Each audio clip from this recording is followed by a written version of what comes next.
அவன் குடும்பத்தினுடைய நலன் காக்க கேரளாவை பகைத்துக் கொள்ளக்கூடாது என்று சொல்லி உச்ச நீதிமன்றத்தினுடைய தீர்ப்பில் அத்துமீறி ஆக்கிரமிப்பு செய்த ஒரு தீர்மானத்தை கேரள சட்டமன்றத்தில் அச்சுதானந்தன் கொண்டு வருகிறார்.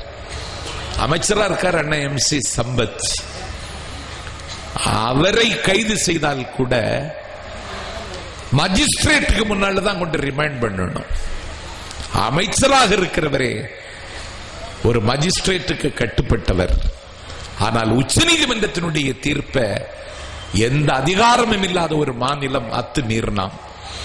எந்த தீர்ப்பு எங்களை கட்டுப்படுத்தாது, எங்களுக்கு என்ன நதிநீர் கொள்கை தனியாக இருக்கு, பாலிசி தனியா இருக்குன்னு சொல்லி தீர்ப்பை எதிர்த்து ஒரு தீர்மானத்தை கேரள சட்டமன்றத்தில் போட்டான்.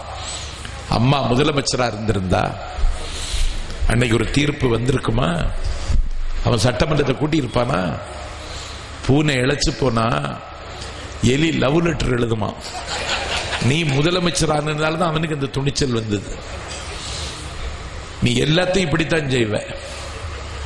நீ ஒரு பிரச்சனையுடைய பரிணாமத்தை நீ புரிஞ்சுக்கிட மாட்ட. இன்னைக்கு என்ன, ஏதோ 18ஆம் தேதியோ 19ஆம் தேதி எங்க ஊர் நாகர்கோவிலுக்கு வர்றான் வள்ளுவர் சில பாழாகி போச்சுன்னு. முதல்ல ஆர்ப்பாட்டம்னு சொன்னான்.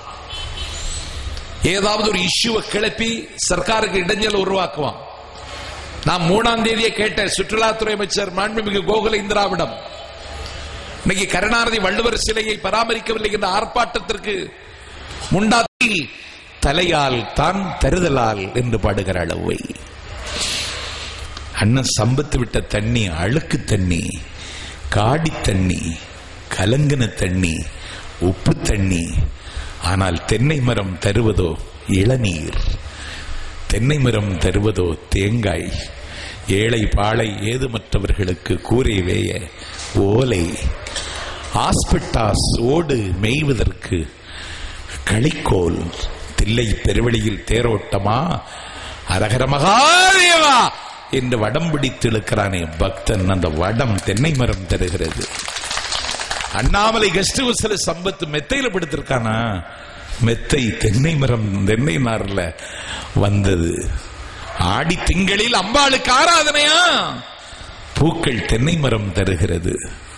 அப்பப்பா, இறுதி யாத்திரைக்கு தேவைப்படுகிற பொருட்கள் எல்லாவற்றையும் தென்னை மரம் தான் தருகிறது. குலை விரித்தாய், உடல் இழைத்தாய், ஒற்றை காலால் நின்றாய், தமிழ்நாட்டார்க்கு குளிரிள நீரும் கூரை பொருளும் தந்தாய். கலை விரித்த நல்லார்கள் தாம் வசிக்கும் பிறர் வசிக்கும் கொடுப்பதற்கும் எடுத்துக்கட்டானை தெங்கே என்று பாடினான் பாரதிதாசன்.